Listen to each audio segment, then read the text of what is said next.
Young dwarf, go get hammer. This hammer? No, I said go get hammer. Right, you want this hammer. No, I said go get hammer. Right, get this hammer. You have rock in here? I said go get hammer. This hammer? Now that hammer! Hello, my noble band of outlaws. Outlaw Samurai coming at you live with a video. Well, if you saw the funny little intro, my first attempt at, doing that kind of filmography joking, you'll have noticed that I made this. My first homemade, functional Warhammer! Now I know what y'all may be thinking. Outlaw, why did you use a ball peen hammer instead of a sledgehammer head for the Warhammer? Well, one, I had this lying around in my garage. Second, I really didn't want to have to deal with the mystery of how this thing is secure, what kind of bolts, resin, and whatnot are keeping this head on this plastic handle. And third, the little ball at the end kind of serves as like a spike / glass breaker. And this is a good old-fashioned skull breaker. So, in light of its overall appearance, I have fittingly dubbed this hammer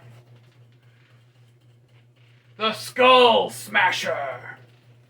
I wanted to name it Stormbreaker, but my poleaxe I already named Stormbreaker, so Skull Smasher it is. Now, how did I make this? Well, I simply took a piece of I simply went to my local Menards and I bought an axe handle.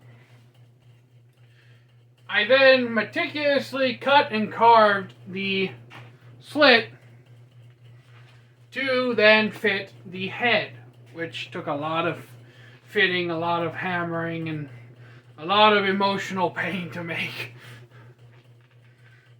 But it's all well and done. And this thing works. I've got a video. Well, it's a music video I made using the song Valhalla Calling Me that I'm going to upload at a later date. This is kind of the review of the hammer, so to speak. I can't really say it's an unboxing because I didn't order this, I made it. Now, I'm just going to attempt to lower the camera angle a bit, mostly so I don't have to keep bringing it up, because this thing does get heavy after a little bit. Now, I simply drilled a hole down here and put a very simplistic lanyard. I could have done a lot more fancy lanyard, but this is, at the end of the day, very utilitarian, something you could throw together with materials you have at your house. I could have even went as far as to carve the damn grip out of a slab of wood if I had so chosen. But I'm lazy and rather just get pre-made parts and make them fit. The wrap here isn't leather, it's black duct tape, my standard. The hammer is secured with both friction and paracord that has been water shielded with more black duct tape. The handle, I took the propane torch and kind of burned. Overall, I very much like this design, and the weight is good. suffice it to what most people will say, Warhammers were not necessarily heavy.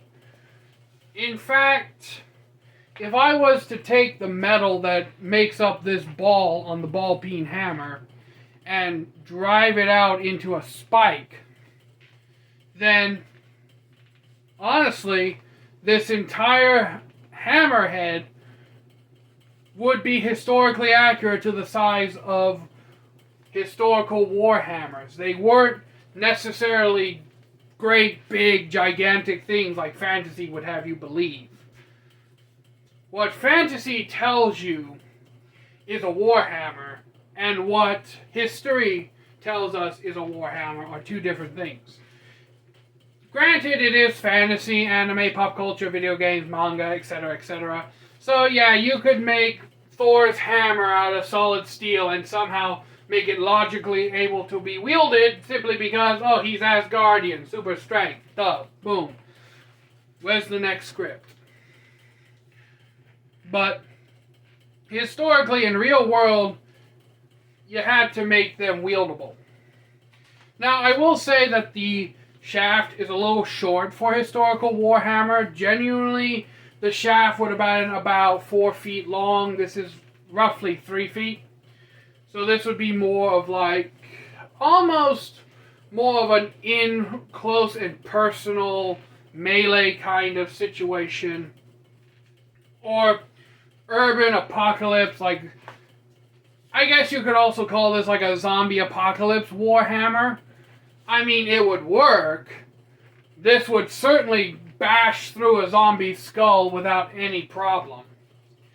And because it's not bladed or has any kind of sharp edges or spikes, it won't get caught very easily. And you could do some real dangerous damage to a human as well. You could actually bash someone's skull in one good swing from this thing. And that's what warhammers were generally used for. Warhammers were generally used against heavier armored opponents. The history of the warhammer is basically a poor man's weapon turned noble. And you're probably wondering, Outlaw, what the hell do you mean a poor man's weapon turned to a noble weapon? Well, what I mean by that is, historically speaking, just as we consider the axe to be kind of a barbarian-ish weapon, but later the axe was heavily adopted by the nobility of Europe. I mean, look at some of the hand axes, the one-handed axes from history that have intricate, detailed carving, gold and silver inlay, and even bejeweled. All noblemen's weapons originally started off as humble farming tools. Even something like this. This you wouldn't be hard to find out of place in a medieval blacksmith's forge. This would have been This would have either been a hammer that the apprentices would have used, because early on in blacksmithing, the first thing you learn in historical blacksmithing is how to start a fire, and the second thing is how to draw out metal, and the apprentices would gather around the master. This isn't so much true of European, to my knowledge, but with Japanese, for example, the master would sit down with the metal, with the piece on the anvil, and he would tap the anvil. I know you're not supposed to do this, but I'm hitting the flat, not the head. But he would basically tap the anvil,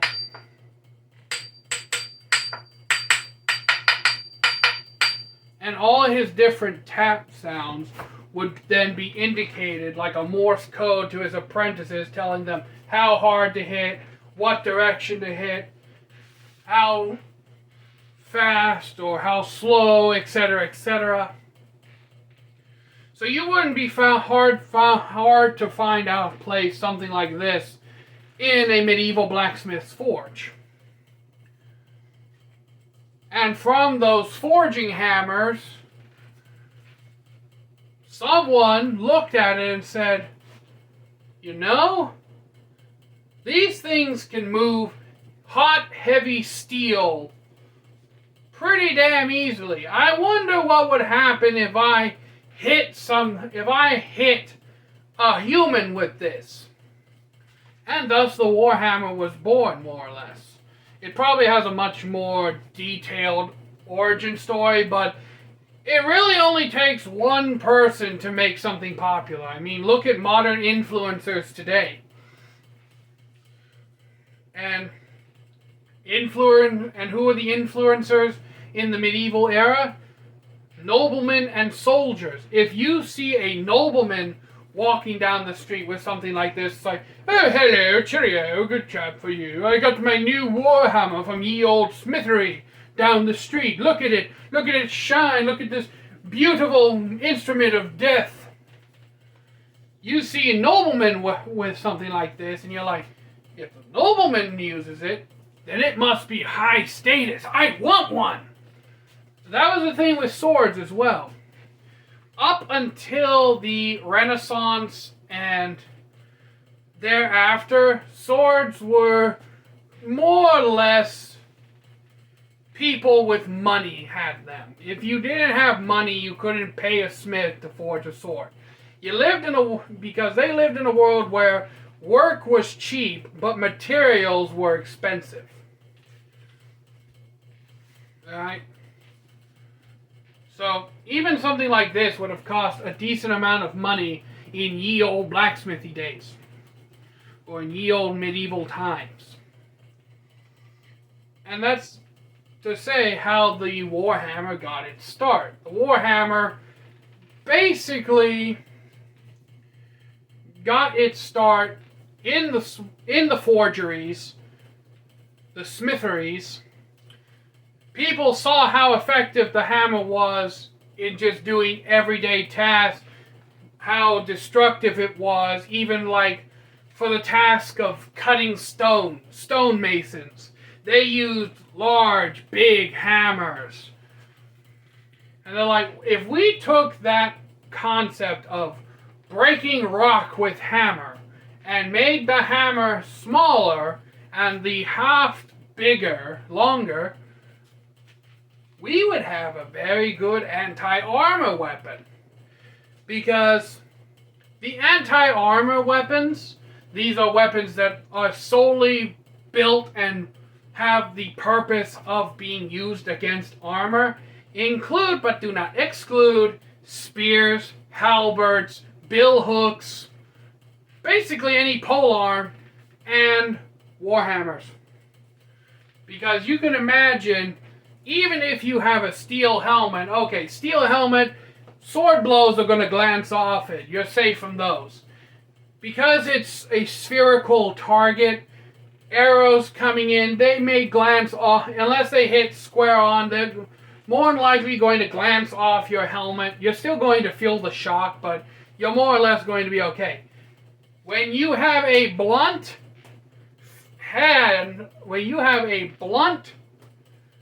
impact that doesn't get deflected, but instead makes contact, especially if it's here on your temple bone, the thinnest bone in the skull, you're dead. Warhammers can literally kill people in one swing, especially if you're going to spike them in the head, if the Warhammer does have a spike. So, back on to this one with the historical rant out of the way. This is one I've made, and you could argue that this is more of a zombie apocalypse or apocalyptic version of a Warhammer, and yes it is. This is a more mundane, utilitarian version of the Warhammer. But a Warhammer it is nonetheless. Also, another thing you may be wondering, Outlaw, clearly this is an axe handle. or an axe haft, as it would have been called. Why did you use an axe haft that has curvature in the construction of this? Well, simply put, because of the curvature of the axe handle, the reason that single-bladed axes have a curvature in their handle construction and double bits don't is because single bits actually lack the weight of a double bit. Alright? It actually, I believe, takes 1.5 times the material to make a double-bitted axe as it does a single bit. So a single bit axe head is lighter and thus needs something to compensate for its lack of weight. Well, how do you compensate for lack of weight in a weapon? You make the weapon faster. More speed equals more inertia, more force. It's the laws of physics. Hence why there is a curve in the axe handle. It's to increase the inertia, increase the speed of the axe, so that when it comes down, its lack of weight is more than not compensated by the speed and power it gains and the kinetic energy it stores. Hence why I chose this to be the Warhammer head. As you can see, the Warhammer's striking face is in line with where the axe blade would be. So it gets the same benefits as the axe blade, but instead of a chopping motion, it's all blunt force that's being delivered instead. Also, the fawn's foot, or deer's foot, or whatever you want to call the end here, gives a sort of a pommel almost. It gives you like a pommel that you can use to lock it into your grip more and really control where it goes. As you can see, I have a lot of control over this weapon simply by manipulating the fawn's foot. Alright? It's almost like the opposite in terms of using a sword, where the control usually, if I remember correctly, when wielding a sword, your control comes from your right hand and the power comes from the left. In this instance, it's reversed as far as I'm aware, where the left hand is granting control while the right hand is supplying the power. Don't quote me on that. I'm not a physics major or anything, so don't quote me on my physics or lack thereof. If I messed up the physics or anything, just comment down below and correct me there. But yeah.